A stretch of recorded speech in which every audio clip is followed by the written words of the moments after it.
السلام علیکم ورحمت الله تعالی وبرکاتہ. حامد و مسلم وبعد. یو محترم ورور پوښتنه کړې ده چې یاره د رضاعت باندې اجرت اخیستل حالان کې دا خو د جز نه استفاده ده یا په جز باندې فایده اخیستل دي.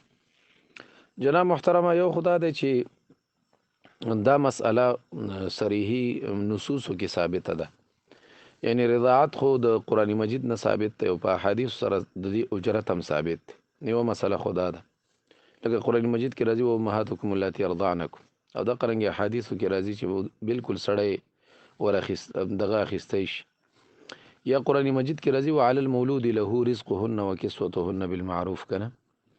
نو بهرحال لکه دا اجرت په دې باندې یو خدا دی چې دا منسوسه دی، نو چې یو شی منسوسه وي نو بیا هغې کې عقلي طور سره هغې باندې اعتراض کول بیا څنګه دي.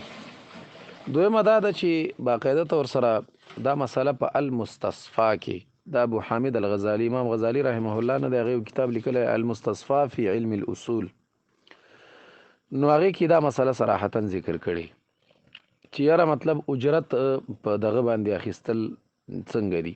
نو بیا هغه لیکلي دي چې 15 وجې ورته لیکلي. یوه وجه دا ده چې دا د نسل انساني د بقا دپاره که بالفرض دا مسله دغه شي نو بیا به د انسان هغه نسل باقی نه پاتې کیږي، ځکه کیدای شي مور مطلقه شي طلاق شي، یا دا ده چې کیدای شي چې مور به پی نه وي بل طرف ته به دا ماشوم مړ کیږي، نو څه به کوي؟ نو فلهذا د دې وجې نه د دې شي جواز فتوا شته دی. درېیمه خبره دا ده چې دا مسله اجماعي ده، یعنی په دې باندې د تمام امت اجماع ده، د حنابله او مالکی او شافعیانو او د قرنګي د احنافو د قرنګي چې کوم غیر مقلدین دي د دې ټول امت په دې باندې اجماع ده چې رضاعت، ځکه دا په نص سره ثابت دی چې رضاعت باندې سړی اجرت اخیستلی شي. السلام علیکم ورحمت